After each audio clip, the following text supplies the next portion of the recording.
How to produce dry carbon fiber parts. People are curious about how dry carbon fiber is made. Today we will share the process of it. As you can see, the master posted the prepared carbon fiber quotes one by one. The biggest advantage of these carbon fiber quotes is that it can be directly produced and used without manually adding any chemical materials. After spreading the cloth, the plastic bag is used for the first vacuum to compare the carbon inside.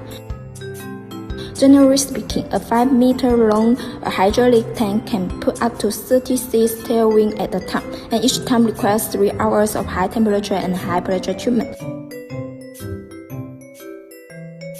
This is the semi-finished product from the hydraulic tank just now.